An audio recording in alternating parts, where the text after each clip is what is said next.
Welcome back to my channel your online teacher. അപ്പോൾ last ക്ലാസ്സിൽ നമ്മൾ മൈക്രോ എക്കണോമിക്സിൽ 2 ആക്ടിവിറ്റീസ് ആണ്, അതായത് സാമ്പത്തിക പ്രവർത്തനങ്ങൾ, എക്കണോമിക് ആക്ടിവിറ്റിയും സാമ്പത്തികേതര പ്രവർത്തനങ്ങളും നോൺ എക്കണോമിക് ആക്ടിവിറ്റീസും ആണ് നോക്കിയത്.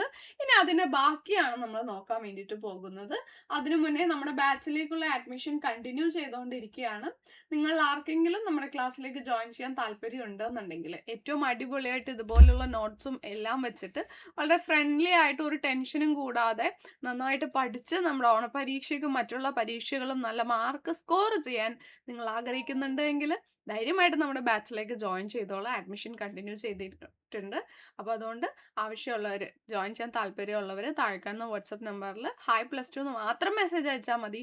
കംപ്ലീറ്റ് ഡീറ്റെയിൽസ് നിങ്ങൾക്ക് അയച്ചു തരും കേട്ടോ. ഓക്കെ, ദെൻ ഇമ്പോർട്ടൻ്റ് ആയിട്ടുള്ള ഒരു ടോപ്പിക്കാണ് what are the central problems of an economy. 3 മാർക്കിന് ചോദിക്കുന്ന ഒരു ക്വസ്റ്റ്യൻ ആണ്. എന്താണ് സമ്പദ് വ്യവസ്ഥയിലെ പ്രധാന പ്രശ്നങ്ങൾ എന്തൊക്കെയാണ്? സമ്പദ് വ്യവസ്ഥയിലെ പ്രധാന പ്രശ്നങ്ങൾ എന്തൊക്കെയാണെന്നുള്ളത് വളരെ പ്രധാനപ്പെട്ട ഒരു ചോദ്യമാണ്. നമ്മൾ നിർബന്ധമായിട്ടും പഠിച്ചിരിക്കണം. ഓക്കെ, അപ്പോൾ അതാണ് നമ്മൾ നോക്കാൻ വേണ്ടിയിട്ട് പോകുന്നത്. ഫസ്റ്റ് എന്ന് പറയുന്നത് what to produce and in what quantity. എന്ത് പ്രൊഡ്യൂസ് ചെയ്യണം, അത് എന്ത് അളവിൽ പ്രൊഡ്യൂസ് ചെയ്യണം. കാരണം എക്കോണമിക്ക്, ഒരു സമ്പദ് വ്യവസ്ഥയ്ക്ക് ഒരുപാട്, എക്കോണമി എന്ന് പറയുമ്പോൾ രാജ്യം എന്ന് ഓർത്താൽ മതി നിങ്ങൾ. അവിടെ ആ രാജ്യത്ത് പല തരത്തിലുള്ള സാധനങ്ങൾ ആവശ്യമുണ്ട് അല്ലേ. ഗുഡ്സ് വേണം, സർവീസസ് വേണം. ഗുഡ്സിൽ തന്നെ കൺസ്യൂമർ ഗുഡ്സ് വേണം, ഡിഫെൻസിനുള്ള ഗുഡ്സ് വേണം, സർവീസസിൽ ഹോസ്പിറ്റൽസ് വേണം, കോളേജസ് വേണം, സ്കൂൾസ് വേണം. അങ്ങനെ ഇൻഫിനിറ്റ്, ഒരു അവസാനം ഇല്ല അല്ലേ. ഇൻഫിനിറ്റ് ആയിട്ടുള്ള ഗുഡ്സ് ആൻഡ് സർവീസസ് ആണ് എക്കോണമിക്ക് ആവശ്യമായിട്ടുള്ളത്. പക്ഷെ ഇതെല്ലാം പ്രൊഡ്യൂസ് ചെയ്യാനുള്ള റിസോഴ്സസ്, വിഭവങ്ങൾ നമ്മുടെ കയ്യിലില്ല. സിമ്പിളായിട്ട് നിങ്ങൾക്ക് മനസ്സിലാൻ വേണമെങ്കിൽ നമ്മുടെ കയ്യിൽ അത്തിനുള്ള ക്യാഷ് ഇല്ല എന്ന് വേണമെങ്കിൽ പറയാം. ക്യാഷ് മാത്രമല്ല കേട്ടോ റിസോഴ്സ്, അതിന് വേണ്ട എക്യുപ്മെൻറ്റ്സ്, ഐറ്റംസ് എല്ലാം റിസോഴ്സിൽ പെടും. അപ്പോൾ ഇതൊന്നും മുഴുവനായിട്ട് അൺലിമിറ്റഡ് ആയിട്ട് നമ്മുടെ കയ്യിലില്ല, ലിമിറ്റഡ് ആണ്. അപ്പോൾ അതുകൊണ്ട് തന്നെ നമ്മളുള്ള റിസോഴ്സസ് ഒക്കെ വെച്ചിട്ട് നമ്മൾ തീരുമാനം എടുക്കണം, എക്കോണമി തീരുമാനം എടുക്കണം. അതായത് എന്ത് പ്രൊഡ്യൂസ് ചെയ്യണം, അത് ഏത് അളവിൽ പ്രൊഡ്യൂസ് ചെയ്യണം. 2 ഗുഡ്സ് പ്രൊഡ്യൂസ് ചെയ്യാൻ ഉദ്ദേശിച്ചു എന്ന് വിചാരിക്കാം. ഒരെണ്ണം കൂടുതൽ പ്രൊഡ്യൂസ് ചെയ്യുമ്പോൾ മറ്റേതിലേക്ക് സ്പെൻഡ് ചെയ്യാൻ വെച്ചേക്കുന്ന പൈസയും റിസോഴ്സും ഒക്കെ കുറയാണല്ലോ. അപ്പോൾ അതുകൊണ്ട് തന്നെ ഇത് ഏത് അളവിൽ പ്രൊഡ്യൂസ് ചെയ്യണം എന്നുള്ളത് വളരെ പ്രധാനമാണ്. ഓരോന്നും എത്ര അളവിൽ പ്രൊഡ്യൂസ് ചെയ്യണം എന്നുള്ളതാണ് ആദ്യത്തെ ഒരു പ്രശ്നം. എന്ത് ഉൽപ്പാദിപ്പിക്കണം, അത് ഏത് അളവിൽ ഉൽപ്പാദിപ്പിക്കണം. രണ്ടാമത്തേതാണ് ഹൗ ടു പ്രൊഡ്യൂസ്, ഇത് എങ്ങനെ ഉൽപ്പാദിപ്പിക്കണം. സാങ്കേതിക വിദ്യയുടെ ഉപയോഗമാണ് ഇവിടെ പറയുന്നത്. 2 തരത്തിലുള്ള ടെക്നോളജിയാണുള്ളത്. ലേബർ ഇൻറ്റൻസീവും ഉണ്ട്, ക്യാപിറ്റൽ ഇൻറ്റൻസീവും ഉണ്ട്. തൊഴിലധിഷ്ഠിതവും ഉണ്ട്, മൂലധനാധിഷ്ഠിതമായിട്ടുള്ള സാങ്കേതിക വിദ്യയുണ്ട്. പേര് കേൾക്കും പോലെ തന്നെ ഈ ഒരു പിക്ചർ നോക്കിയാൽ മതി. ലേബർ ഇൻറ്റൻസീവ് ടെക്നോളജി എന്ന് പറഞ്ഞാൽ അവിടെ കൂടുതൽ ലേബേഴ്സ് ആയിരിക്കും, ജോലിക്കാരും കുറച്ച് മെഷീനറി ഉണ്ടാകുള്ളൂ. അതേസമയം ക്യാപിറ്റൽ ഇൻറ്റൻസീവ് ടെക്നോളജി എന്ന് പറയുമ്പോൾ അവിടെ കൂടുതൽ ക്യാപിറ്റൽ, ഈ മെഷീനറീസ് ആയിരിക്കും കൂടുതൽ ഉണ്ടാകുക, ലേബറേഴ്സ് കുറവായിരിക്കും. അപ്പോൾ ഇതിൽ ഏത് ആണ് നമ്മൾ ചൂസ് ചെയ്യേണ്ടത്, ഏത് ടെക്നിക്ക് നമ്മൾ ചൂസ് ചെയ്യണം, ഏത് ടെക്നോളജി നമ്മൾ ചൂസ് ചെയ്യണം എന്നുള്ളതാണ് രണ്ടാമത്തെ പ്രശ്നം, ഹൗ ടു പ്രൊഡ്യൂസ്. കാരണം ഇപ്പോൾ ഇന്ത്യ പോലുള്ള രാജ്യത്ത് കൂടുതൽ ലേബർ ഇൻറ്റൻസീവ് ടെക്നോളജിയാണ് നല്ലത്. കാരണം ഒരുപാട് പേർക്ക് ജോലിയും കിട്ടും, പിന്നെ പണം, ഇതെല്ലാം റിസോഴ്സൊക്കെ കുറവായതുകൊണ്ട് നമുക്ക് ഫുള്ളി മെഷീൻസ് ഉപയോഗിക്കാൻ പറ്റില്ല. അതേസമയം അമേരിക്ക പോലെ അതേപോലെ ഡെവലപ്ഡ് ആയിട്ടുള്ള കൺട്രീസൊക്കെ കൂടുതൽ അവരുടെ പ്രൊഡക്ഷൻ എന്തായിരിക്കും ഉപയോഗിക്കുക, മെഷീനറീസ് ആയിരിക്കും ഉപയോഗിക്കുക, വളരെ കുറച്ച് ലേബേഴ്സ് ഉണ്ടാവുള്ളൂ. അപ്പോൾ അത് ഓരോ രാജ്യങ്ങളനുസരിച്ചിട്ടും അവിടുത്തെ ലേബർ റേറ്റും എല്ലാം അനുസരിച്ചിട്ട് വ്യത്യാസം വരും. സോ രണ്ടാമത്തെ പ്രശ്നമാണ് ഹൗ ടു പ്രൊഡ്യൂസ്, ഇത് എങ്ങനെ ഉൽപ്പാദിപ്പിക്കണം. മൂന്നാമത്തെ പ്രശ്നമാണ് ഫോർ ഹൂം ടു പ്രൊഡ്യൂസ്, ഇത് ആർക്ക് വേണ്ടിയിട്ടാണ് ഉൽപ്പാദിപ്പിക്കേണ്ടത്.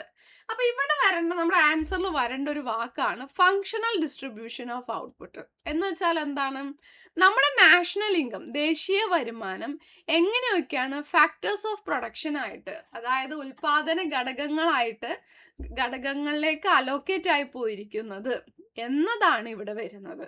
അതായത് മൊത്തം നാഷണൽ ഇൻകം, ഈ പറഞ്ഞ നമ്മുടെ ലാൻഡിന് എന്താ കിട്ടുക, റെന്റ്, ലേബറിന് എന്താ കിട്ടുക, വേജസ്, ദെൻ ക്യാപിറ്റലിന് ഇൻട്രസ്റ്റ് ആണ്, ഓണ്ടർപ്രണർഷിപ്പിന് പ്രോഫിറ്റ് ആണ്. സോ നമ്മുടെ national income rent, wage, interest, profit എന്നൊക്കെ പറഞ്ഞിട്ട് എങ്ങനെയൊക്കെ തരം തിരിഞ്ഞു പോയിട്ടുണ്ട്. അതാണ് ഫോർ ഹോം ടു പ്രൊഡ്യൂസിൽ വരുന്ന അതിനെ ഫങ്ഷണൽ ഡിസ്ട്രിബ്യൂഷൻ ഓഫ് ഔട്ട്പുട്ട് എന്ന് പറയും. ഓക്കെ, വളരെ പ്രധാനപ്പെട്ട ഒരു ടോപ്പിക്കാണ് ഇത്. Central problems of N economy 3-4 മാർക്കിനൊക്കെ ചോദിക്കും. ഓക്കെ, ഇത് കൂടാതെ എക്കോണമിയിലെ കുറച്ച് വേറെ പ്രശ്നങ്ങളുണ്ട്, ജസ്റ്റ് അറിഞ്ഞിരുന്നാൽ മതി. എഫിഷ്യൻസിയുടെ പ്രശ്നങ്ങൾ, റിസോഴ്സസ് ഫുള്ളായിട്ട് നമ്മൾ യൂസ് ചെയ്യാത്തതിൻ്റെ പ്രശ്നങ്ങൾ, ഗ്രോത്ത് ഓഫ് റിസോഴ്സിൻ്റെ പ്രശ്നങ്ങളാണ്. ഒക്കെ ജസ്റ്റ് അറിഞ്ഞിരുന്നാൽ മാത്രം മതി. അടുത്തതാണ് PPC അല്ലെങ്കിൽ PPF, പ്രൊഡക്ഷൻ പോസിബിലിറ്റി ഫ്രോണ്ടിയർ അല്ലെങ്കിൽ പ്രൊഡക്ഷൻ പോസിബിലിറ്റി കർവ് എന്ന് പറയുന്നത്. പ്രൊഡക്ഷൻ പോസിബിലിറ്റി ഫ്രോണ്ടിയർ അല്ലെങ്കിൽ പ്രൊഡക്ഷൻ പോസിബിലിറ്റി കർവ് എന്ന് പറഞ്ഞാൽ ഒരു പ്രത്യേക കർവാണ്. ആ കർവിൽ പല പോയിന്റ്സ് ഉണ്ടാകും. ആ പോയിന്റ്സ് അല്ലെങ്കിൽ അത് കാണിക്കുന്നത് എന്താന്ന് വെച്ചിട്ടുണ്ടെങ്കിൽ, ആദ്യം നമ്മൾ അതിന് മുന്നേ പ്രൊഡക്ഷൻ പോസിബിലിറ്റി സെറ്റ് എന്താണെന്ന് അറിയാം. പ്രൊഡക്ഷൻ പോസിബിലിറ്റി സെറ്റ് എന്താ വെച്ചാൽ നമ്മൾക്ക് പ്രൊഡ്യൂസ് ചെയ്യാൻ പറ്റുന്ന 2 ഗുഡ്സിന്റെ കോമ്പിനേഷൻ ആണ്. വളരെ സിമ്പിൾ ആയിട്ട് ഒരു എക്സാമ്പിളോട് കൂടിയിട്ട് പറഞ്ഞുതരാം.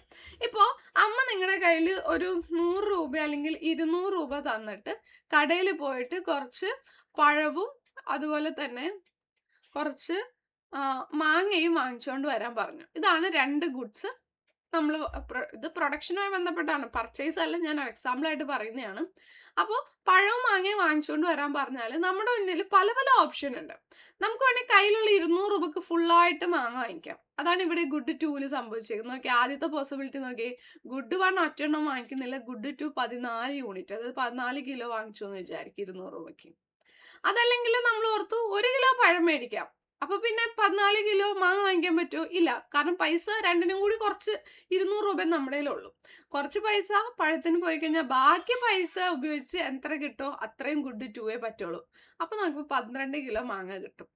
അപ്പൊ പിന്നെ നമ്മൾ ഓർത്തു 1 കിലോ കൂടി, അത് 2 കിലോ പഴം വാങ്ങിക്കുകയാണെങ്കിലോ, അപ്പൊ മറ്റേതിന്റെ അളവ് കുറഞ്ഞുകൊണ്ടിരിക്കും. അത് 9 കിലോയെ നമുക്ക് എന്ത് ചെയ്യാൻ പറ്റുള്ളൂ, വാങ്ങിക്കാൻ പറ്റുള്ളൂ. ഇനിയിപ്പോൾ നമ്മൾ 3 കിലോ പഴം വാങ്ങിക്കാനാണ് പ്ലാൻ ഇടുന്നതെങ്കിൽ ബാക്കി പൈസ വെച്ചിട്ട് നമുക്ക് 5 കിലോ മാങ്ങ വാങ്ങിക്കാനേ പറ്റുള്ളൂ. ഇനി ഇൻ കേസ് നമ്മൾ 4 കിലോ പഴം വാങ്ങിക്കാനാണ് ഉദ്ദേശിക്കുന്നതെങ്കിൽ നമ്മുടെ കയ്യിലുള്ള പൈസ അതോടുകൂടി തീരും. നമുക്ക് പിന്നെ മാങ്ങ വാങ്ങിക്കാൻ കയ്യിൽ പൈസ ഉണ്ടാവില്ല. ഇതാണ് ഒരു കോമ്പിനേഷൻസ്, പല പല സാധ്യതകൾ. ഇത് ഓരോ പ്രോഡക്ട്സിനും പലതായിരിക്കും. ഇത് ഫിക്സഡ് അല്ല. വാങ്ങുന്ന സാധനങ്ങളുടെ വില അനുസരിച്ചിട്ട് ഇതിങ്ങനെ മാറി മാറി വരും. അപ്പൊ ഈ ഒരു കോമ്പിനേഷൻ ഉണ്ടല്ലോ, സാധ്യമായ മുഴുവൻ കോമ്പിനേഷനും ആണല്ലോ ഇത്. 0-14, 112, 29, 35, 40 എന്ന് പറയുന്ന സാധ്യമായ കോമ്പിനേഷൻസ് ആണ്. അങ്ങനെ ആ മുഴുവൻ കോമ്പിനേഷനെയും കൂടി ചേർത്തിട്ടാണ് നമ്മൾ പ്രൊഡക്ഷൻ പോസിബിലിറ്റി സെറ്റ് എന്ന് പറയുന്നത്. ഇതിനെ ഒരു ഗ്രാഫിലേക്ക് നമ്മൾ വരയ്ക്കുമ്പോൾ നമുക്ക് കിട്ടുന്നതാണ് പ്രൊഡക്ഷൻ പോസിബിലിറ്റി കർവ്. കേട്ടോ, സാധ്യമായിട്ടുള്ള ഒരു എക്കോണമിക്ക് പ്രൊഡ്യൂസ് ചെയ്യാൻ വേണ്ടിയിട്ട് സാധ്യമായിട്ടുള്ള 2 ഗുഡ്സിന്റെ കോമ്പിനേഷൻസ്, പോസിബിൾ ആയിട്ടുള്ള മുഴുവൻ കോമ്പിനേഷൻസിനെയാണ് പ്രൊഡക്ഷൻ പോസിബിലിറ്റി സെറ്റ് എന്ന് പറയുന്നത്. അത് വെച്ചിട്ട് ഒരു ഗ്രാഫ് വരച്ചാൽ അതിനെയാണ് പ്രൊഡക്ഷൻ പോസിബിലിറ്റി കർവ് എന്ന് പറയുന്നത്. എങ്ങനെ PPC വരയ്ക്കാതാ? ഗുഡ് 1 X ആക്സിസിൽ വരണം, ഗുഡ് 2 Y ആക്സിസിൽ വരണം. X0, Y14, 0-14 ഇവിടെ വന്നു. ദെൻ 112 ഇവിടെ 1, ഇവിടെ 12 വന്നു. ദെൻ 29 ദാ ഇവിടെ പോയിന്റ് വന്നു. 35 ഇവിടെ വന്നു. 40 ഇവിടെ വന്നു. അതെല്ലാം കൂടി കൂട്ടി യോജിപ്പിച്ചപ്പോൾ നമുക്ക് ഇങ്ങനെ ഒരു കർവ് കിട്ടിയില്ലേ? അതാണ് പ്രൊഡക്ഷൻ പോസിബിലിറ്റി കർവ്. PPC എന്നും പറയും, അല്ലെങ്കിൽ പ്രൊഡക്ഷൻ പോസിബിലിറ്റി ഫ്രോണ്ടിയർ, PPF എന്നും അതിനെ പറയും. കേട്ടോ, അതാണ് അവിടെ അറിഞ്ഞിരിക്കേണ്ട കാര്യം. ഈ PPCയിലെ പോയിന്റ്സ് എന്ത് കാണിക്കുന്നു എന്നുള്ളത് നമ്മൾ അറിഞ്ഞിരിക്കണം.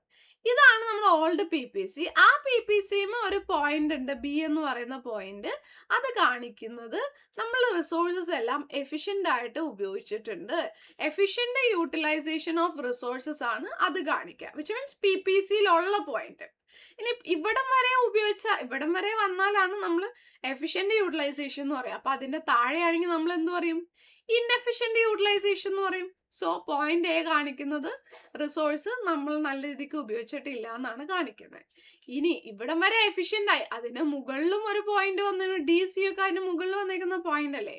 അപ്പൊ അതെന്തായിരിക്കും കാണിക്കുക? ഗ്രോത്ത് ഓഫ് റിസോഴ്സ് ആണ്, വിഭവങ്ങളുടെ വളർച്ചയാണ് കാണിക്കുന്നത്. ഓക്കെ, അപ്പൊ ഒന്നുകൂടി പറയാം, PPCന്മേൽ ഒരു പോയിന്റ് ഉണ്ടെങ്കിൽ അത് കാണിക്കുന്നത് എഫിഷ്യന്റ് യൂട്ടിലൈസേഷൻ ഓഫ് റിസോഴ്സ് ആണ്. PPCയുടെ താഴെ ഉണ്ടെങ്കിൽ അത് കാണിക്കുന്നത് ഇൻഎഫിഷ്യന്റ് യൂട്ടിലൈസേഷൻ ഓഫ് റിസോഴ്സ് ആണ്. PPCയുടെ മുകളിൽ ഉണ്ടെങ്കിൽ അത് കാണിക്കുന്നത് ഗ്രോത്ത് ഓഫ് റിസോഴ്സ് ആണ്. ഒരു 2 മാർക്സിന് ഇമ്പോർട്ടന്റ് ആയിട്ടുള്ള ഒരു ക്വസ്റ്റ്യൻ ആണ്, ഒന്ന് നോക്കി വെച്ചേക്കാം കേട്ടോ. Then എന്താണ് marginal opportunity cost? Marginal opportunity cost എന്ന് പറഞ്ഞിട്ടുണ്ടെങ്കിൽ നമ്മൾ നേരത്തെ പറഞ്ഞില്ലേ, പഴം ഇവിടെ നമ്മൾ അഡീഷണൽ യൂണിറ്റ് വാങ്ങിക്കാൻ വേണ്ടി ഇവിടെ നമ്മൾ മാങ്ങ കുറെയൊക്കെ ത്യാഗം ചെയ്തില്ലേ, സാക്രിഫൈസ് ചെയ്തില്ലേ. ഇവിടെയാണെങ്കിൽ 2 സാക്രിഫൈസ് ചെയ്തു, ഇവിടെ 3 സാക്രിഫൈസ് ചെയ്തു, ഇവിടെ 4 സാക്രിഫൈസ് ചെയ്തു, ഇവിടെ 5 സാക്രിഫൈസ് ചെയ്തു. അതായത് ഗുഡ് 1 കൂടുതൽ കിട്ടുന്നതിന് വേണ്ടി ഗുഡ് 2 നമ്മൾ കുറെ അവിടെ സാക്രിഫൈസ് ചെയ്തു. ആ സാക്രിഫൈസിനെയാണ് മാർജിനൽ ഓപ്പർച്യൂണിറ്റി കോസ്റ്റ് എന്ന് പറയുന്നത്. ഷോർട്ടാക്കി നമ്മൾ അതിനെ MOC എന്ന് പറയും കേട്ടോ. ഈ PPCയുടെ ഷേപ്പും MOCയും തമ്മിലുള്ള ബന്ധം പറയുന്നത്, MOC എപ്പോഴൊക്കെ കൂടുന്നു, അതായത് നമ്മൾ ഈ പറഞ്ഞില്ലേ സാക്രിഫൈസ് ചെയ്യുന്നത്, ആ സാക്രിഫൈസ് കൂടുന്തോറും PPC ഇങ്ങനെ കോൺകേവ് ടു ഒറിജിൻ ഷേപ്പ് ആയിട്ടിരിക്കും. ഇനി എല്ലായ്പ്പോഴും നമ്മൾ സാക്രിഫൈസ് ചെയ്യുന്ന ഒന്നാണ്, അതായത് എല്ലാ തവണ 2 വെച്ച് നമ്മൾ സാക്രിഫൈസ് ചെയ്യുന്നെങ്കിൽ കോൺസ്റ്റന്റ് ആണ്. അപ്പൊ നമ്മുടെ PPC ഇത് ഇങ്ങനെ ഇരിക്കും, സ്ട്രെയിറ്റ് ലൈൻ ഡൗൺവേർഡ് സ്ലോപ്പിംഗ് ആയിട്ടിരിക്കും.